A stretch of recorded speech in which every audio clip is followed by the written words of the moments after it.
Hybrid plant naming rule यानी कि hybrid plant का नामकरण का जो रूल्स हैं वो क्या अलग रूल्स हैं या फिर वही हैं जो जिनको हमने आईसीबीएन में पढ़ा। ये बड़ा सवाल है। क्या वही रूल हैं या फिर इसके रूल अलग होते हैं। और एक और बड़ा सवाल कि हाइब्रिड क्या होता है, वाइल्ड क्या होता है और कल्टीवेटेड प्लांट क्या होता है। ये बहुत सारे छोटे-छोटे सवाल हैं। जी हाँ, नमस्कार। मैं doctor Praveen Mohil, assistant professor department of botany, university of Rajasthan, Jaipur. रूबरू हूँ आपसे एक इंटरेस्टिंग से टॉपिक के साथ कि रूल्स फॉर हाइब्रिड प्लांट्स या रूल्स फॉर हाइब्रिड नोमेनक्लेचर। हम समझेंगे कि एग्जिस्टिंग रूल्स क्या हैं। यहाँ पे जो मैं डेटा रख रहा हूँ वो जो आईसीबीएन है यानी कि जो आईसीएन है उसका चैप्टर एच आईसीबीएन 2018 यानी कि लेटेस्ट हमारा आईसीबीएन है। वहाँ से हमने इसको कंसल्ट किया है। आप वहाँ एक बार फिर विजिट कर सकते हैं अगर आपको इससे भी ज़्यादा डिटेल इन्फॉर्मेशन चाहिए तो। और ये 29/12/23 को मैं आज रिकॉर्ड कर रहा हूँ, ये वहाँ अपडेटेड है। और ये सिंप्लीफाइड वर्जन है स्टूडेंट के लिए। स्टूडेंट चाहे हिंदी मीडियम का है या इंग्लिश मीडियम का है, यूजी का है या पीजी का है, ये सबको हेल्प करेगा, ऐसा मेरा अपना मानना है। हाँ, ये रिसर्च के पर्पज से आप काम में लें तो आप आईसीबीएन को कंसल्ट कर लें, ये बेहतर होगा। तो यहाँ हम आ जाते हैं कि हमारा रूल्स क्या है। रूल से पहले मैंने 2-3 शब्द बोले थे। एक मैंने बोला था वाइल्ड प्लांट क्या होते हैं। तो डियर स्टूडेंट, वाइल्ड वो प्लांट हैं जो अपने आप ग्रो करते हैं, उनकी हम ना रखवाली करते हैं, ना पानी डालते हैं, कुछ नहीं करते, अपने आप जो जंगल में जंगली जिसको कहते हैं। कल्टीवेटेड वो प्लांट होते हैं जिनकी हम खेती करते हैं, जैसे हमारा ग्वार, बाजरा, मक्का, जितनी भी हमारी सब्जियां जो हैं और जिनमें हम खेती करते हैं, जो कल्टीवेटेड प्लांट्स हैं, उनमें से कुछ प्लांट के जो बहुत अच्छे होते हैं, यानी कि या कहें कि प्लांट के कुछ गुण जो यानी कि कुछ लक्षण जो हैं वो खास होते हैं, इम्पोर्टेंट होते हैं, उनमें संकरण करा के, हाइब्रिडाइजेशन करा के और जो प्लांट प्रोडक्ट बनता है उसको हम हाइब्रिड कहते हैं। तो देखिए, हाइब्रिड इज, यहाँ पे मैं बात कर रहा हूँ सिर्फ नोमेनक्लेचर रूल्स की।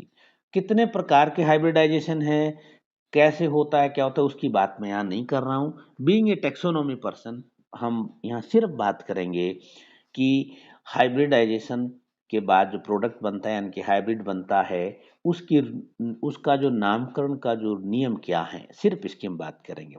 हाइब्रिड नाम की पहचान होती है कि उसके साथ एक मल्टीप्लिकेशन साइन लगा होता है, यानी कि ये जो गुणा का निशान समझे मारवाड़ी में वो होता है।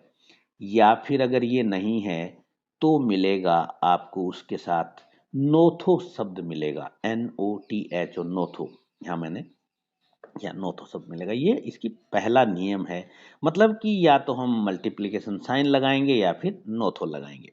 दूसरा नियम कि जब हम नाम लिखते हैं, name indicated with multiplication sign, ये हमने ऊपर बात की, between the names of the taxa, यानी कि जिनसे हाइब्रिड करवा के हमने लिए, वो expression is called hybrid formula. अब देखिए यहाँ पे ये एक उदाहरण है, एग्रोस्टिस क्रॉस पोलीपोगोन। तो इसको बोलेंगे हम हाइब्रिड फॉर्मूला, और ये बीच में आ गया मल्टीप्लिकेशन साइन। दूसरा देखो कि ये कुंजिया लिनेरिस और कुंजिया रोबस्टा, ये बीच में मल्टीप्लिकेशन साइन हो गया। यहाँ पे ध्यान ये रखना है कि मल्टीप्लिकेशन साइन या नोथो आना बहुत जरूरी है।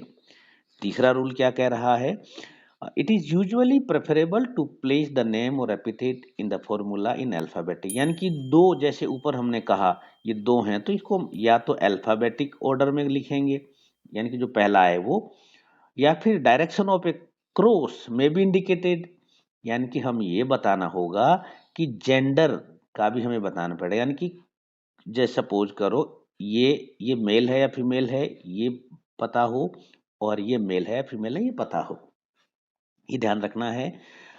और दोनों अगर पता हो तो उसमें से फीमेल जो पेरेंट प्लांट को हम पहले लिखेंगे, अगर हम अल्फाबेटिक यूज को नहीं कर रहे हैं तो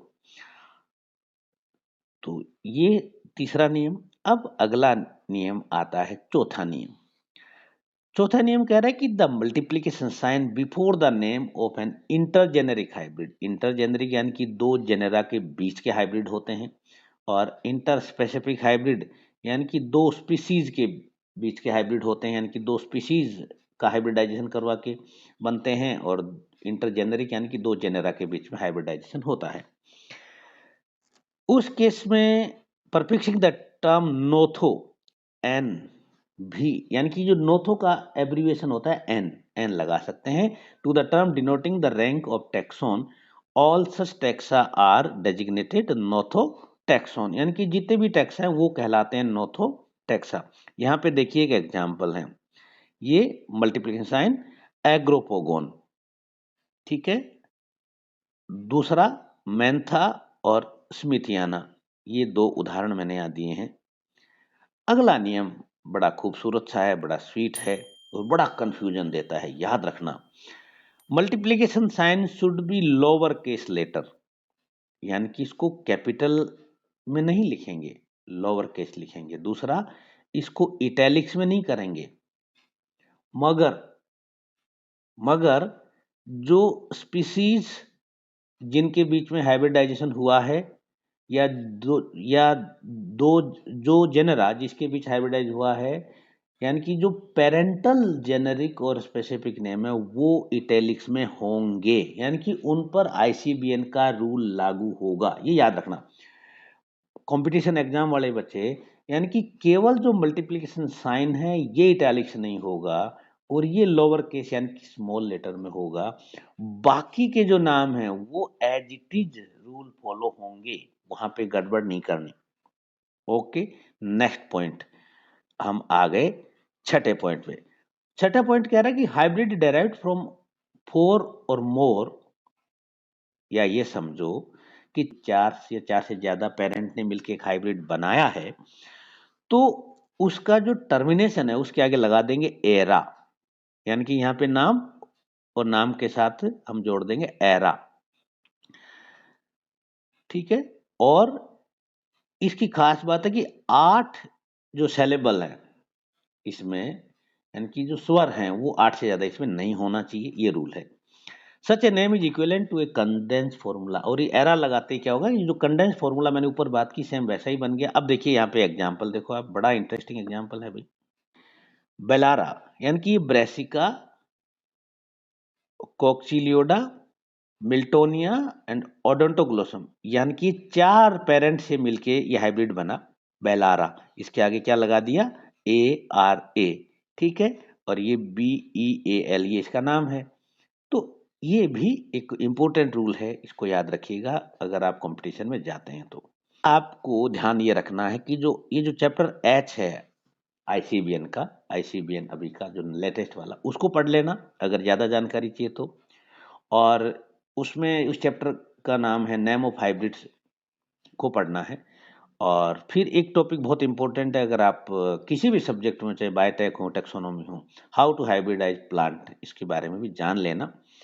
हाँ, आपका अब तक कोई डाउट हो, क्वेश्चन हो, तो मुझे भेज सकते हैं, मुझे अच्छा लगेगा कि मैं आंसर दूं। और अगर आपको कमेंट लिखना नहीं आता है क्वेश्चन में, तो आप मुझे मेल कर सकते हैं, मेरा मेल आईडी है।